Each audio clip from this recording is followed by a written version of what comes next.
Think about the parallels in the videos I'm about to show you. One is by comedian, actor, and writer Cat Williams.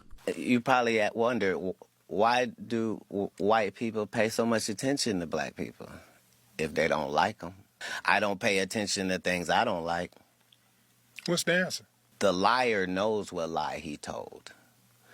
You see what I'm saying? So even if I made it deceitful and I made you think that the answer is over here, but the answer is really over here, I'm still going to be looking over here. Me, the one that tricked, because I know this is the right answer. Black people have lost their identity, but our oppressors have not lost our identity. And the other is by journalist, professor, and activist Dr. Mark Lamont Hill. That's why these writers kept writing written by himself, written by herself, Phyllis Wheatley, Frederick Douglass, because they thought Negroes couldn't read and write.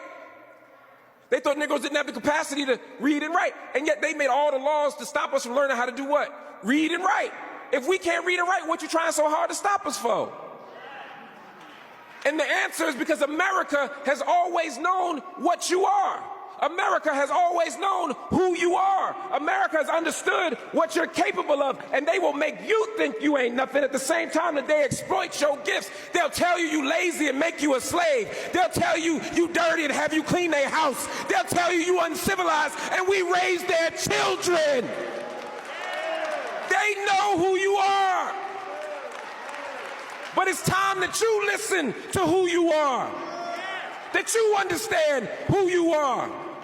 Two different phrasings, same idea. It addresses the lies told by white supremacy culture and how it benefits from the demonization and dehumanization of black people and black culture, while at the same time relying on black humanity and black culture. Love and liberation to you all, and as always, like and follow for more content. Don't you understand that the people who do this thing, who practice racism, are bereft?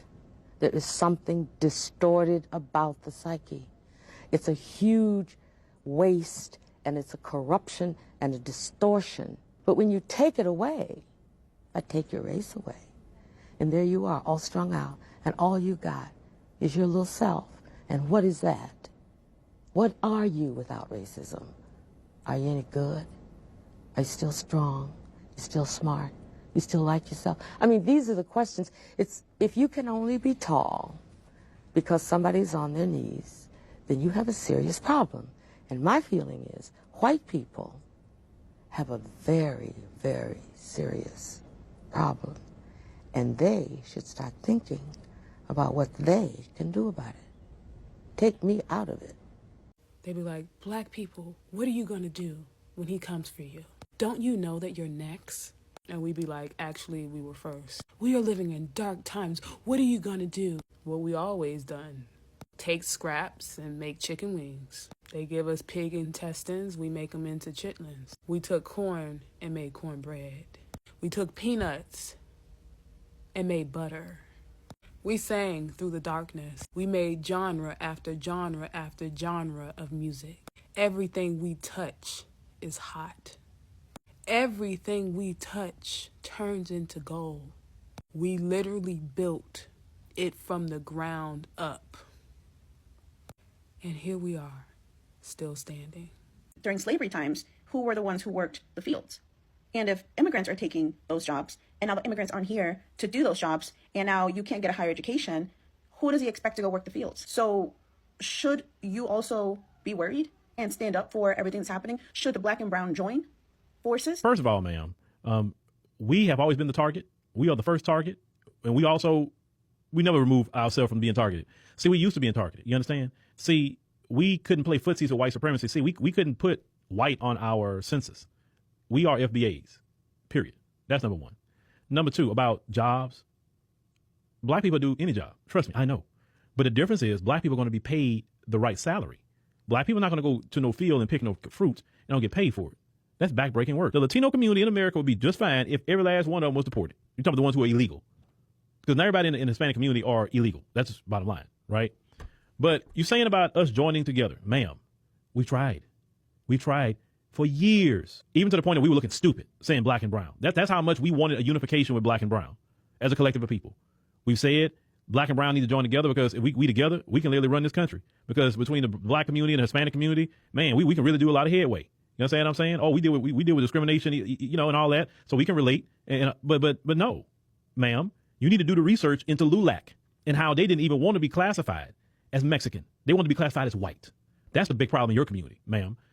Also, LULAC said about unifying with black people, when they had a chance to unify with black people, they said that they did not.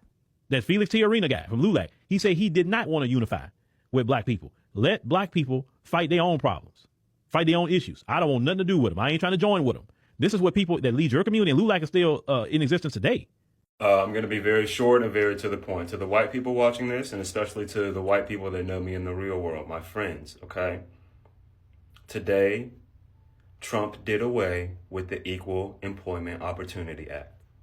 You know the history of that, and you know why it had to be implemented in the first place. So when you went in that booth, if you cast your vote for Donald Trump, we're done. If you didn't hear me the other times I've said it, I just want to reiterate it now. You cannot vote for somebody that takes away the Equal Employment Opportunity Act, knowing the history behind it and why it had to be put in place. You can't cast your vote for him and look at me and tell me that you love me. You're done. And I mean that for life.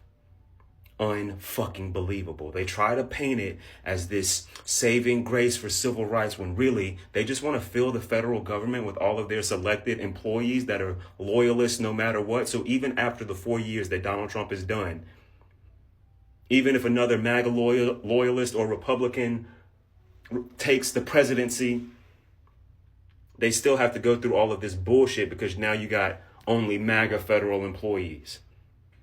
No diversity, no inclusion. Talking about some fucking based off merit. We know what it has to be based off. Did you bend the knee to Donald Trump? Cool. You now have a job in the federal government. We fired everybody else. You knew what you were voting for. Donald Trump knows he cannot run again. If you think they're doing all this shit just to disappear in 4 years, they're setting it up for the long game. They're setting it up for the fucking long game. So now if I go in and I want to get a loan for a home, if I want to get a business loan, I guarantee you it's going to be so much easier for the white man who they love and select to get a loan than it is for me to start my business. Fast forward into the next generation, my bloodline is now affected because I couldn't start my business as soon as this guy could because he's white and he got the loan. It's an example, but do you see how shit like this affects generation after generation after generation? We get robbed of opportunities because of your selfish ass vote. Did he sign an executive order for price gouging? Did he sign a fucking executive order for these grocery stores to stop looking at you with no fucking money and increasing the prices anyway? That's what he told y'all. Where's the executive order for that?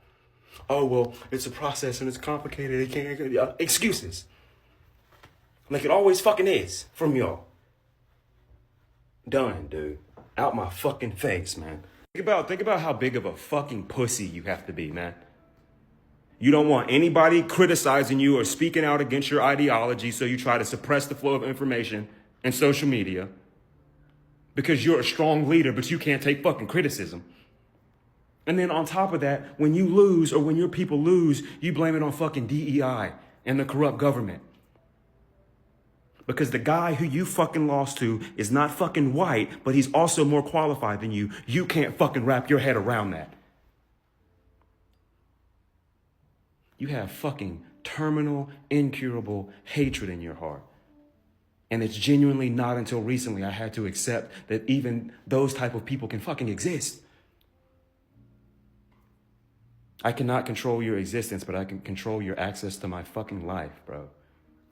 Out of here.